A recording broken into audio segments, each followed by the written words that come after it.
अनेक नेत्यांच्या गराड्यात साधं पण चर्चेतलं व्यक्तिमत्व म्हणजे विधानसभा उपाध्यक्ष नरहरी झिरवळ.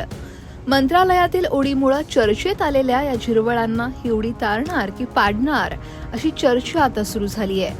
दिंडोरी पेठ हा त्यांचा मतदारसंघ. खरं तर दिंडोरी विधानसभा मतदारसंघ हा काँग्रेस राष्ट्रवादीचा बालेकिल्ला. मात्र 2009 मध्ये विधानसभा मतदारसंघाच्या झालेल्या पुनर्रचनेत दिंडोरी पेठ असा नवा मतदारसंघ निर्माण झाला.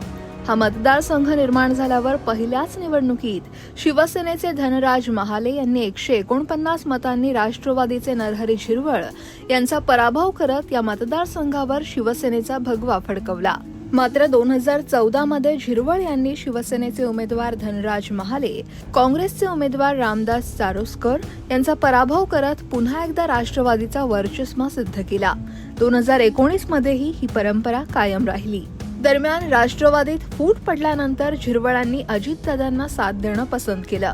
त्यामुळं आता अजित पवार गटाचे उमेदवार नरहरी झिरवळ यांना यंदाच्या निवडणुकीत आपल्याच माणसाशी अर्थात शरद पवार गटाच्या उमेदवार सुनीता रामदास चारोस्कर यांच्याशी कडवी लढत द्यावी लागणार आहे.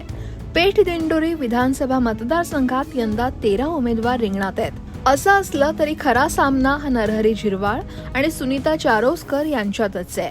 बसपा, वंचित बहुजन आघाडीच्या उमेदवारांसह सुशीला चारोस्कर आणि संतोष रेहरे हे शरद पवार गटातील बंडखोर अपक्ष उमेदवार यांची मतविभागणी नेमकी कोणाच्या पथ्यावर पडते हे पाहणं देखील औत्सुक्याचं ठरेल.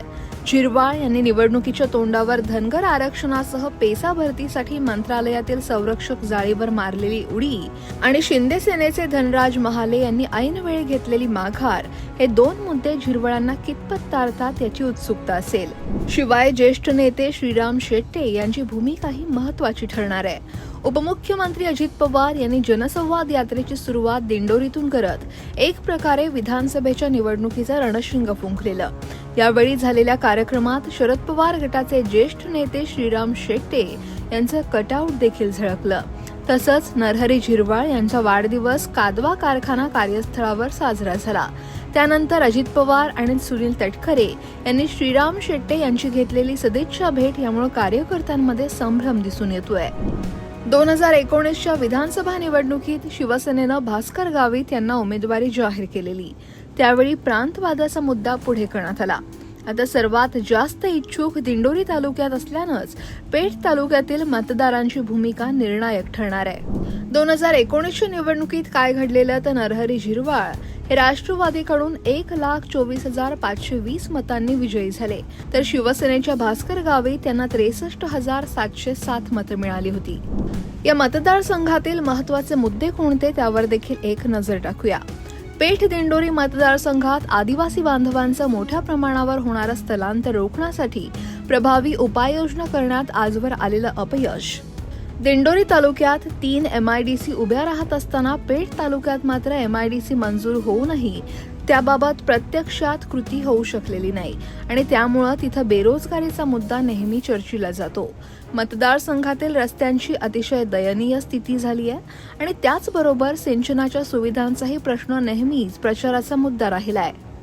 पेसा भरती प्रश्नी शिंदे सरकारनं काही प्रमाणात दिलासा दिला असला तरी सदर भरती ही मानधन तत्वावर तात्पुरत्या स्वरूपात असल्यानं हा मुद्दाही प्रचारात प्रभावी ठरू शकतो. खरं तर झिरवळ हे अनेकदा त्यांच्या वेगवेगळ्या कृतीतून चर्चेत येत असतात. लोकसभा निवडणुकीदरम्यान अजित पवार गटात असणाऱ्या झिरवळांनी महाविकास आघाडीचे उमेदवार भास्कर भगरेंच्या प्रचारसभेत हजेरी लावलेली आणि यावरून राजकीय वर्तुळात एकच खळबळ उडाली होती. झिरवळ महाविकास आघाडीमध्ये सामील होण्याच्या चर्चा देखील रंगल्या. नरहरी झिरवळ यांचे सभेतील फोटो वाऱ्यासारखे व्हायरल झाले होते. या फोटोमुळे राजकारणात वेगवेगळ्या चर्चा होऊ लागल्या. तर मी फक्त त्या ठिकाणी एका मंदिराच्या कार्यक्रमासाठी गेलो होतो. तिथे असलेल्या लोकांच्या आग्रहाखातर मी खुर्चीवर बसलो. मी अजित पवारांसोबतच आहे असं स्पष्टीकरण नरहरी झिरवळांनी दिलं.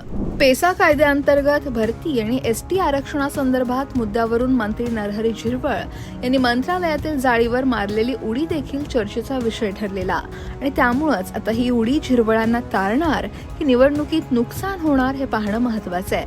नरहरी झिरवळांबद्दल तुम्हाला काय वाटतंय? कमेंट नक्की करा आणि लोकमत सबस्क्राईब करायला विसरू नका.